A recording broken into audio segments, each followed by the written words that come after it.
সেই রকম মোহময়ী রজনী দেখে বিলাস কলা কুতূহল জেগে উঠল ভগবানের মনে। রন্তুম মানসচা, এবং তিনি রমণ স্পৃহায় প্রেরিত হয়ে তিনি মধ্য কাননে, মধ্য অরণ্যে গিয়ে তিনি তার মুরলিক গান পঞ্চম তান শুরু করলেন। এবং সেই জগৌ কলম বামদৃশা মনোহরম, জিৎ গোস্বামী বলছেন ভাগবতের শ্লোকটাকে ভেঙে, কলম থেকে কলা উমেশ্বর, বামদৃশম থেকে চন্দ্রবিন্দু, মনোহরম থেকে চন্দ্রবিন্দু, এই দীর্ঘইকার চন্দ্রবিন্দু। কলম থেকে কলা উমেশ্বর, বামদৃশম থেকে দীর্ঘইকার, মনোহরম থেকে চন্দ্রবিন্দু। এই কলা দীর্ঘই উমেশ্বর চন্দ্রবিন্দু 29 অধ্যায়ের একটি শ্লোকে আছে। এই এই পঞ্চ অলঙ্কার যুক্ত বীজ ভগবানের মুরলী ধ্বনিতে ধ্বনিত হয়। আর তা শুনে গোপীগণ একেবারে শিখির ছন্দ নিবিগমন্ত হয়ে চলে আসলো। বিচুরি গেহ নিজক দেহ, এক নয় না কাজের রেহ। তাদের আর কোনো দিকে কোনো ধ্যান থাকলো না। কত তাড়াতাড়ি গিয়ে ঠিক যেন মোহনায় এসে নদীর সমুদ্রে মিশবার যে গতি, সেই গতি নিয়ে গোপীরা ভগবানের চরণ সন্নিধানে এসে উপস্থিত হলো, পৌঁছে গেল। গোপীদের দেখে নানা কিছু হলো, সেসব কাহিনীতে যাব না। তারপর তাদের আবার ঝগড়া বিবাদের অবসান হলো। রাস শব্দের আক্ষরিক অর্থ নৃত্য। নৃত্য হলো, নৃত্য হতে হতে হতে হতে গোপীরা ভগবানের একটা বিরাট অবদান আছে, ভগবানের একটা বিরাট মহিমা আছে এই লীলাতে, যেটা অন্য কোনো লীলাতে পাওয়া যায় না। এই একমাত্র রাস লীলাতে ভগবান নিজেকে বিশ্লিষ্ট করে, নিজেকে বিভাজিত করে, নিজেকে বিখণ্ডিত করে তিনি শত শত গোপীর মধ্যে মিলিয়ে দিয়েছিলেন। সব লীলাতে রাধা কৃষ্ণের মিলন হয়, বাকি সখী মঞ্জুরিগণ তার আনুকূল্য করে। আর রাসে যত গোপী তত কৃষ্ণ। ললিতা দেখছে আমার পাশে কৃষ্ণ, বিশাখা দেখছে আমার পাশে কৃষ্ণ, চিত্রা দেখছে আমার পাশে কৃষ্ণ, প্রত্যেকে দেখছে আমার পাশে কৃষ্ণ। সবাই কৃষ্ণকে পেয়ে আনন্দে মাতোহারা হয়ে নৃত্য করতে শুরু করলো। যুথে যুথে গোপী লইয়া যশোদা নন্দন, বৃন্দাবনে রাসলীলা কইলা আরম্ভন। সে কি মহা নৃত্য, মহা উল্লাস, মহা আনন্দ। এই আনন্দের মধ্যে একটা ঘটনা ঘটে গেল। গোপীরা যখন ভগবান শ্রীকৃষ্ণ তাদের প্রাণবল্লভ হৃদয় মুনিকে প্রাপ্ত হলো, তখন তাদের মধ্যে একটা দুটো ভাবের উদয় হলো মনের মধ্যে। ললিতা, বিশাখা, চিত্রা, চম্পকলতা সবাই ভগবান শ্রীকৃষ্ণের, ভগবান নয়, তাদের নাগর কৃষ্ণকে নিয়ে নাচছে। ওরা তো আর জানে না যে আমার পাশে বিশাখার কুঞ্জেও এই কৃষ্ণই নাচছে। ও তো জানে না পাশে চিত্রার কুঞ্জেও এই কৃষ্ণই আছে। ও ভাবছে আমার কাছে তো শুধু এলো, বা আমি আমি আমি কত সৌভাগ্যবতী, আমার ব্রত কাত্যায়নী এত সন্তুষ্ট হয়েছে আমায়, এত এত গোপীদের মধ্যে শুধু আমাকেই কৃষ্ণ প্রাপ্তি ঘটালো, আমি কত না সৌভাগ্যবতী। সব সখীরা এই কথা ভাবছে যে আমি শুধু কৃষ্ণ পেলাম। এটা হলো অহংকার, গর্হিত। এটা একটা ভাব। আর কোনো একটা গোপীর মনে অভিমান জাগলো। কিরকম অভিমান জাগলো? দেখবেন বাচ্চাদের মধ্যে না একটা শিশু সুলভ বৃত্তি আছে। স্কুলের কোন স্যার যদি সে শিশুর খুব প্রিয় হয় না, স্যারের খুব প্রিয় ছাত্র থাকে, কোনো কারণে একটা সমাবেশের মধ্যে সব ছেলেকে, সব বাচ্চাকে চকলেট দেওয়া হচ্ছে, স্যার দিচ্ছেন একটা একটা একটা একটা করে চকলেট। সেই শিশুটি যে ওই স্যারকে সবচেয়ে বেশি ভালোবাসে, তার মধ্যে একটা অভিমান জাগবে, আমি এত ভালোবাসি অথচ সবাইকে একটা চকলেট, আমাকেও একটা, ওই আমায় তো দুটো দিতে পারতো, আমি এত ভালোবাসি, আমার একটু পার্সিয়াল দিত আমার জন্য, হতেই পারতো, থাক আমার একটা চকলেট আমার চাই না, ফিরিয়ে দেওয়ার মতো একটা অভিমান। তো কোনো একজন গোপীর মধ্যে সেই অভিমান জাগলো যে আমি সামর্থ্যরতিতে সিদ্ধা, 3 রকম রতি আছে, মধুর রসকে ভাঙলে 3টে রতি হয়, সামঞ্জস্য, সমর্থা, সাধারণ। তার মধ্যে সমর্থা শ্রেষ্ঠ, সেখানে কোনো কাম বাসনা, আত্মস্পৃহা থাকে না, একেবারে বিলিয়ে দেওয়া প্রেম, একেবারে বিলিয়ে দেওয়া প্রেম। গলায় গলায় বাসনার সোনা, প্রতিদিন আমি করেছি রচনা, তোমার ক্ষণিক খেলার লাগিয়া মূরতি নৃত্য না, ওহে অন্তরতম মিটেছে কি তব সকল ইতিহাস, আসি অন্তরে মম। এইরকম ভাবে কোন একটি গোপী যখন দেখছে যে আমার প্রতি আলাদা কোনো বিশেষ কেয়ার নেই, আমার প্রতি বিশেষ কোনো ভালোবাসা নেই, সবাইকে যে আমাকেও তো চাই, আমার একটা চকলেট চাই না, আমার দিয়ে দিচ্ছে, আমার আমার শ্যাম সুন্দরকে চাই, থাক ললিতা বিশাখার সঙ্গে তুমি নাচো যাও। ওই বলে তিনি একটু মুখ গোমড়া করে, এটা এটা আশ্রয় জাতীয় প্রেমের একটা ভঙ্গি। প্রেম দুরকম তো, বিষয় জাতীয়, আশ্রয় জাতীয়। বিষয় জাতীয় প্রেম হচ্ছে যাকে ভালোবাসে, যাকে ভালোবাসা হয়, যে ভালোবাসা গ্রহণ করে সে হচ্ছে বিষয় জাতীয় প্রেম।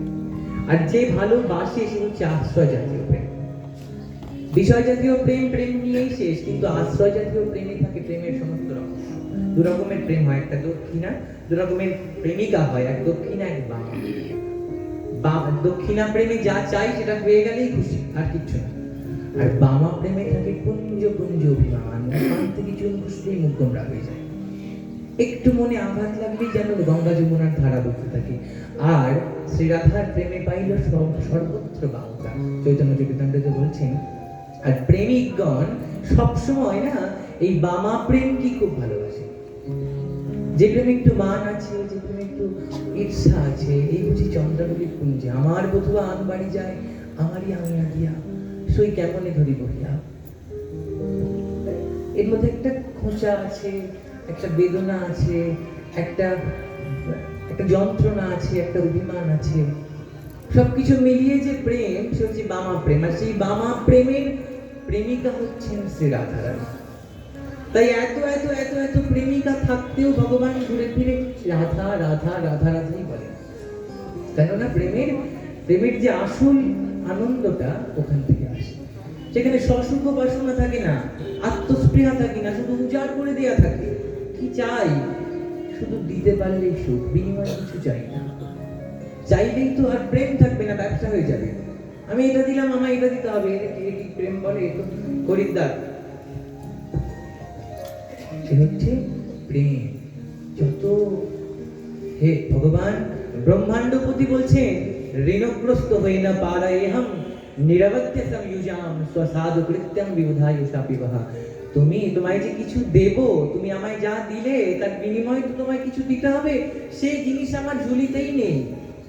আমি কোনোদিন পাইনি এমন প্রেম, আমি দেব কোথায়?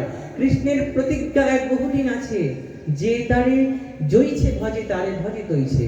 সে প্রতিজ্ঞা ভঙ্গ হলো গোপীর ভজনে, তাহাতে প্রমাণ শ্রীকৃষ্ণ শ্রীমুখ ভজনে হচ্ছে শ্রীমুখ ভজন।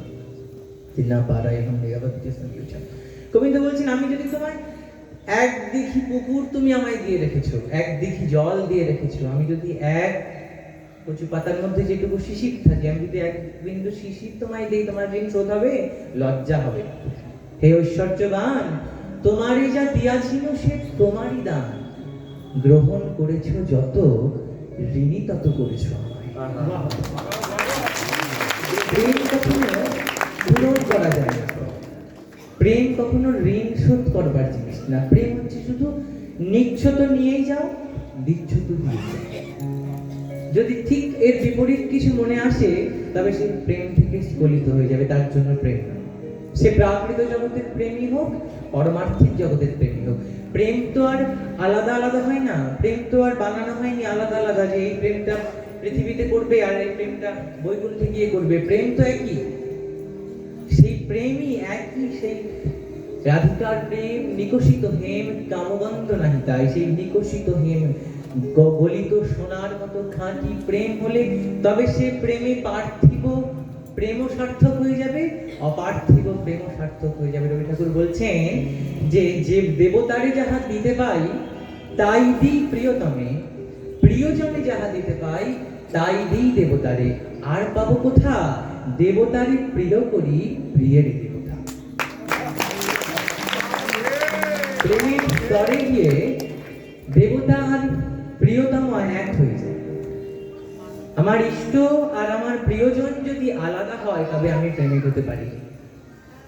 প্রেম তখন হবে যখন তোমারে দেখতে তারে দেখি, তারে দেখতে তোমারে দেখি, সমস্ত চাওয়া, সমস্ত পাওয়া, সমস্ত বাসনা, সমস্ত আকুলতা এক জায়গায় গিয়ে মিশে যায়।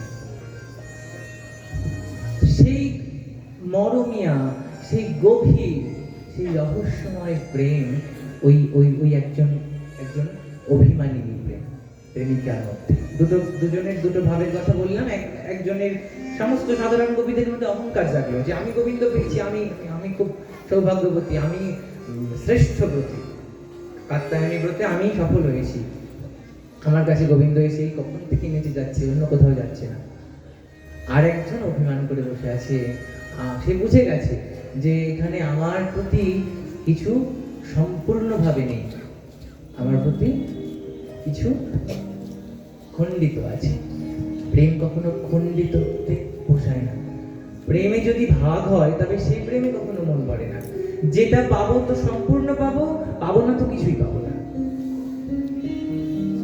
এই হচ্ছে প্রেমের চরিত্র। যদি প্রেম বলে কিছু থেকে থাকে, দেব তো সমস্ত দেব, নয়তো কিছু দেব না। এখানে একটু, ওখানে একটু, ওখানে একটু, ভেজা। আর পাওয়ার ক্ষেত্রেও তাই, পেলে সম্পূর্ণ, নয়তো কিছুই না। আর যে প্রেম করে, যে সত্যিকারের প্রেম বোঝে, প্রেমের প্রেমিক, সে বুঝে যায় যে এখানে দ্বিচারিতা আছে। তো সেই অভিমানিনী নায়িকা বুঝে গেলেন যে আমার প্রতি সর্বান্তিক যে প্রেম সেটা নয়, কাজে আমার চাই না, তোমার প্রেম। তো ভগবান দেখলেন, অন্তর্যামী ভগবান দুপক্ষের অন্তরের কথাই বুঝতে পারলেন। বুঝে এখন তো একটা প্রতিকার করতে হবে। আচ্ছা, এমন একটা কাজ করলেন যেটা দিয়ে অহংকারের শাস্তিও হলো, আবার অভিমানিনীর মান ভঞ্জনও হলো। সেটা হলো তিনি সেখান থেকে অন্তর্হিত হলেন। নাচতে নাচতে টুক করে সেখান থেকে তিনি উঠে পালিয়ে গেলেন। আর যেই পালিয়ে গেলেন, অমনি ললিতা দেখছে আমার পাশে কৃষ্ণ নেই। ও আচ্ছা, বিশাখার কাছে গেছে। দৌড়ে বিশাখার কুঞ্জে গিয়ে দেখে, বিশাখা সখী শ্যামসুন্দর কোথায়? বলে এই তো ছিল, এই তো গেল। তার মানে পাশের কুঞ্জে গেছে। আবার পাশের কুঞ্জে গিয়ে দেখে এখানেও তো গোবিন্দ নেই, আবার পাশের কুঞ্জে গেছে। এভাবে সমস্ত কুঞ্জ ঘুরে ফেলা হলো, কিন্তু গোবিন্দকে আর পাওয়া গেল না। তখন তারা বুঝতে পারলো যে আমাদের একই সঙ্গে সবাইকে শ্যামসুন্দর ত্যাগ করে চলে গেছে। তারা তো উচ্চ স্তরের আত্মমূল্যায়নকারী নেই।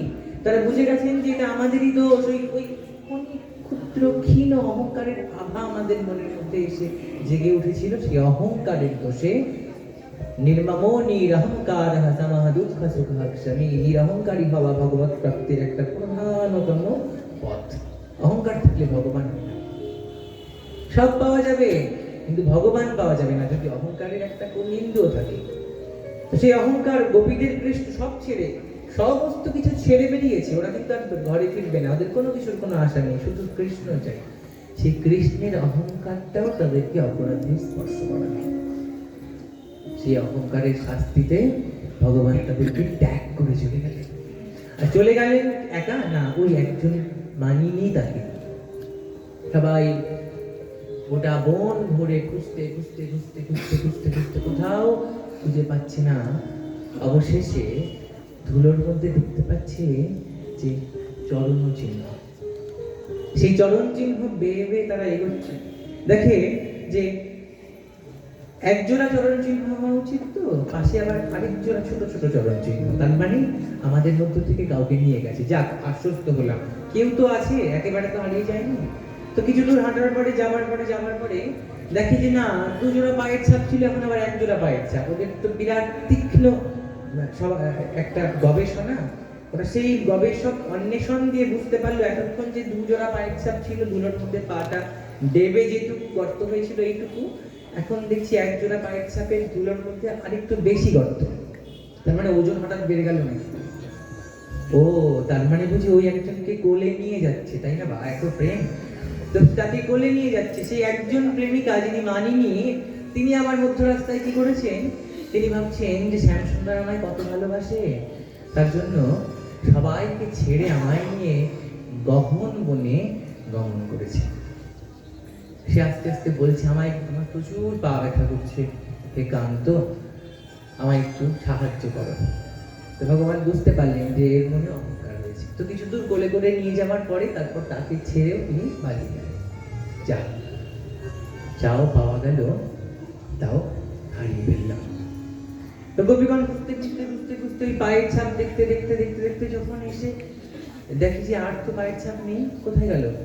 টুক করে দেখি এখানে আবার আমাদের স্বকীয় মূর্ছিত অবস্থায় পড়ে আছে।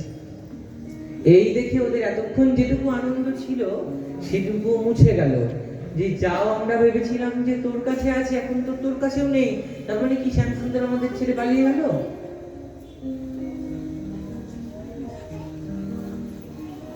গেল তোরে গেল ছলি,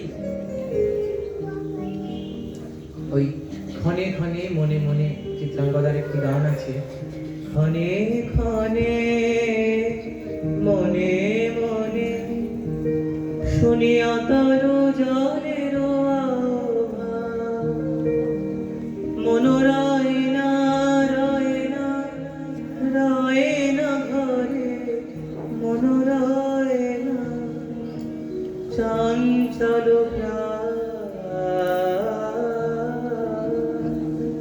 ক্ষণে ক্ষণে মনে মনে।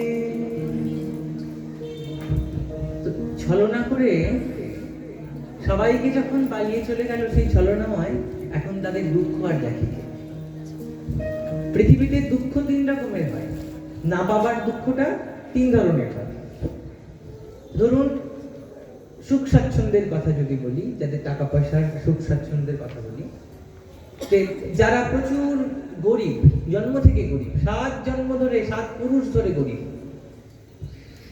জন্ম থেকে শুধু গরিবই গরিবই দারিদ্রই দেখে আসছি, তারা যদি সারা জীবন ওই না খেতে পেয়ে ছেঁড়া কাপড়ে দিন কেটে যায়, তাদের বিশেষ একটা দুঃখ হয় না। তো ছিলই না, এ পেয়ে কি হবে, যেমন ছিলাম তেমনই আছি। এই হচ্ছে একরকম না পাওয়ার দুঃখ। আরেক রকম না পাওয়ার দুঃখ আছে, সেটা কিরকম? যাদের প্রচুর আছে, প্রচুর বিলাস বৈভব, প্রচুর অর্থবিত্ত, সারা জীবন খুব বিলাসিতার মধ্যে কাটিয়ে হঠাৎ করে কোনো একটা সময় যদি সমস্ত কিছু হারিয়ে যায়, তবে তাদের একটা দুঃখ হয়।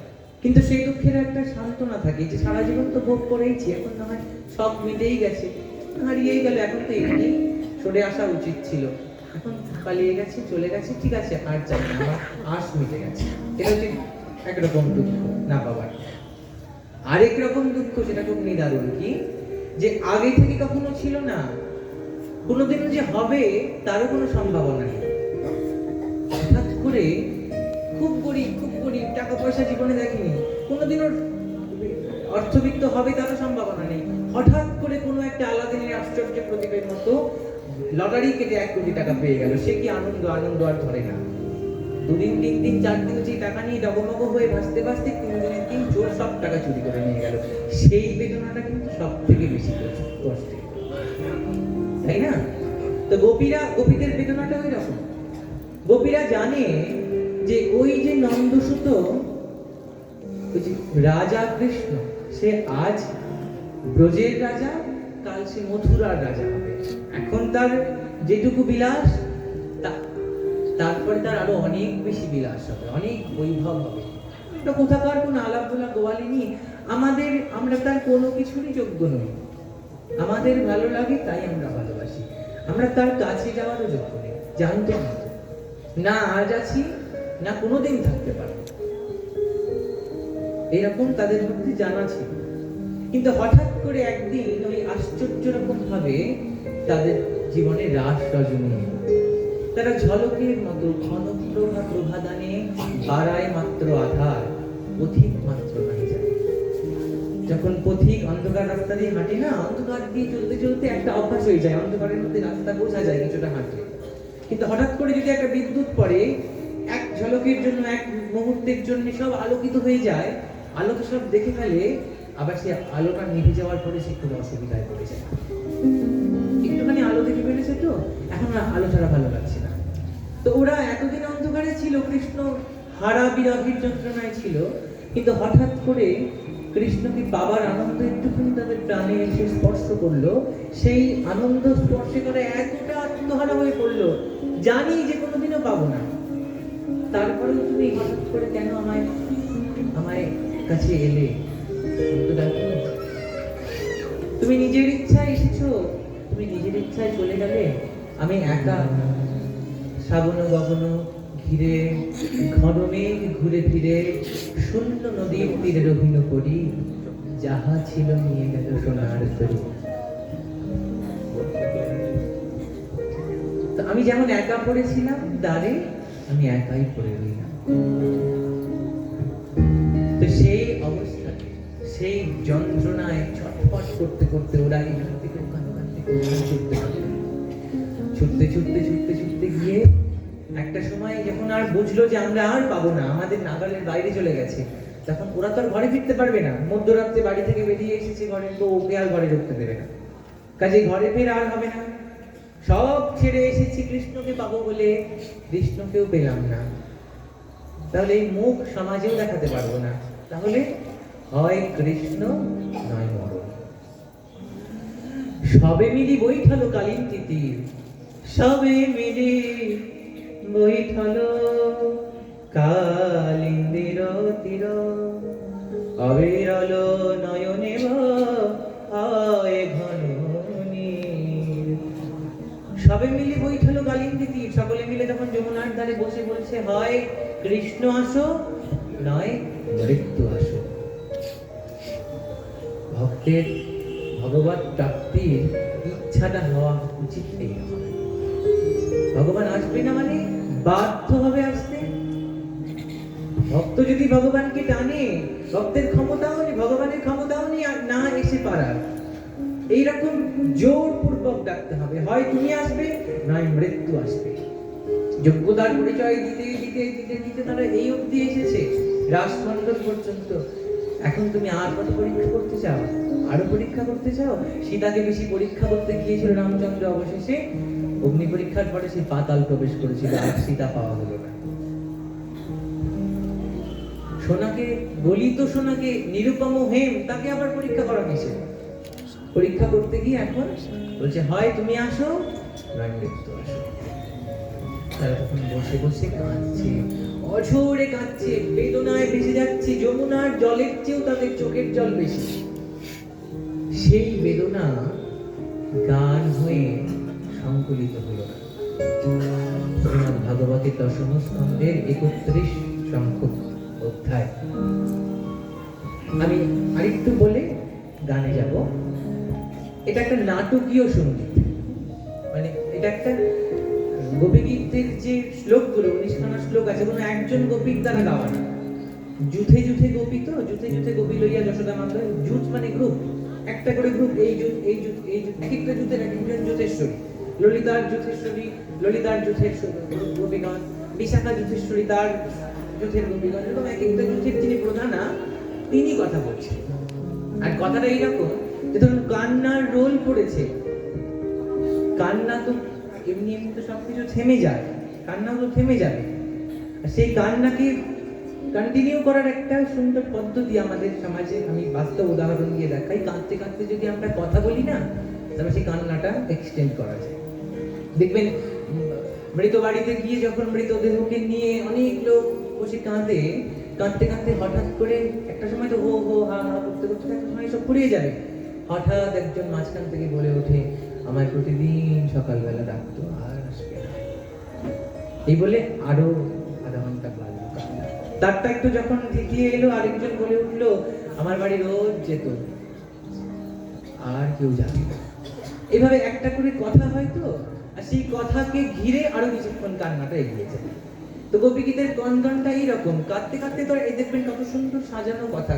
কানলে কোনোদিন এত সুন্দর সাজানো কথা আসে? আমাদের পড়তে গেলে মনে হয়। এটা আসলে কাঁদছে আর একজন করে বলে উঠছে, একটা কাল্পনিক কথোপকথন হচ্ছে। আসলে বিরহ এমন একটা জিনিস, ওরা কৃষ্ণের সঙ্গে কথা বলছে।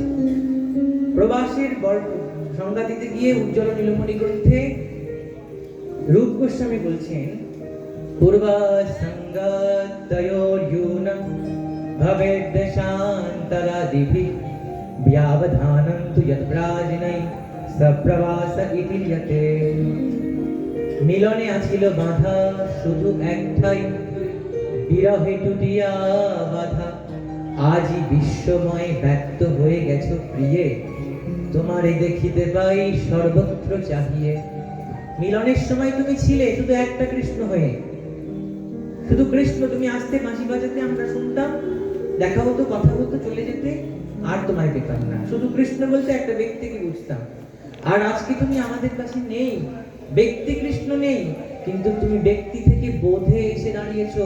আমরা যেদিকে তাকাচ্ছি শুধু তোমায় দেখছি, যথাযথ নেত্র পড়ে তথা তথা কৃষ্ণ স্ফুরে আজি বিশ্বময় ব্যক্ত হয়ে গেছে প্রিয়। তাই মিলনের চেয়ে সবসময় বিরহ প্রেমের ক্ষেত্রে অতীব শ্রেষ্ঠ। বিচ্ছেদ না হলে প্রেমের সার্থকতা হয় না। রূপ গোস্বামী বলছেন, না বিনা বিট্টলম্ভে না সম্ভোগ পুষ্টিমশ্নুতে।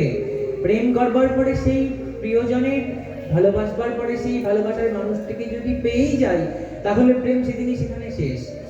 প্রেম তো সেখান থেকে শুরু হবে যেদিন থেকে বিচ্ছেদ হবে। যেদিন প্রিয়জনের সঙ্গে প্রিয়জনের মধ্যে অন্তর তৈরি হবে, কাছাকাছি থেকে দূরে চলে যাবে, দেখা নেই, সাক্ষাৎ নেই, কথা নেই, তখন থেকে আসল প্রেম শুরু হবে। এতদিন কথা হতো শুধু মুখে মুখে, এখন একটা নির্দিষ্ট সময়ে এখন কথা হবে মনে মনে, নিরন্তর, সর্বত্র, সর্বদা। তো ওরা কৃষ্ণকে চোখে দেখতে পাচ্ছে না, কিন্তু ভুবন ভরে দেখছে। কিন্তু বেদনাটা এটাই যে ভুবন ভরে আছে যেন পাইনি জীবন ভরে। এই বেদনার ধন সে কোথায় ভাবি জনম ধরে, ভুবন ভরে আছে যেন পাইনি জীবন ভরে। যদি জানতে আমার কিসের ব্যথা, তোমায় জানাতাম। যদি জানতে কে যে আমায় কাঁদায়, কে যে আমায় কাঁদায়, আমি কি জানি তার নাম। যদি জানতে, জানা যায় না। দেখতে পাচ্ছি কৃষ্ণ সর্বত্র, আমার ডানে কৃষ্ণ, বায়ে কৃষ্ণ, সামনে কৃষ্ণ, পিছনে কৃষ্ণ, ভুবন জুড়ে আছে, কিন্তু আমি পাচ্ছি না। ভুবন ভরে আছে যেন পাইনি জীবন ভরে। তুমি সর্বত্র আছো, আমি দেখতে পাচ্ছি, কথা বলছো, কিন্তু ঠিক আমি যেই রকম ভাবে চাইছি সেই রকম ভাবে আসছো। তুমি আসছো কিন্তু আমার মতো করে আসছো। যদি জানতে, এই বেদনাটা তো জানা যায় না। আমার চরণ থাকিতে না পারি চলিতে সদাই পরের বশ, আমার বদন থাকিতে না পারি বলিতে লোকে ঘষে অপযশ। চণ্ডীদাস বলছেন, আমার বদন আছে, বলতে পারি, কিন্তু বলতে পারছি না, কি বলবো। যদি জানতেন আমার কিসের ব্যথা, তাহলে তো তোমায় জানতাম। জানি তো না বেদনাটা যে কোথায়। যখন ছিল সামনে, যখন তুমি ছিলে, তখন বুঝতে পারিনি যে তুমি ঠিক কতটা জুড়ে আছো। যখন তুমি চলে গেলে তখন দেখলাম সারাটা ঘরই ফাঁকা, তার মানে বুঝি সারা ঘর জুড়েই তুমি ছিলে। এই যে বেদনা, শূন্যতা, রিক্ততা, হাহাকার, এই হাহাকার আছে, পুঞ্জ পুঞ্জ হাহাকার আছে গোপীগীতে। গোপীগীতা আর কিছু না, শুধু ক্রন্দন, কান্নার বিরচনা। আমার হিয়ার মাঝে লুকিয়েছি, দেখতে আমি পাইনি তোমায়, দেখতে আমি পাইনি। বাহির পানে চোখ মেলেছি, বাহির পানে আমার হৃদয় পানে চাইনি, আমার হিয়ার মাঝে লুকিয়েছি। এরকম অবস্থা, সবটা জুড়েই তুমি ছিলে, কিন্তু আমি বুঝতে পারিনি। আজ যখন তুমি নেই, তখন দেখছি আমার গোটা ভুবন শূন্য হয়ে গেছে। তো সেই শূন্য ভুবনে, শূন্য হৃদয়া, শূন্যতার বাণী হলো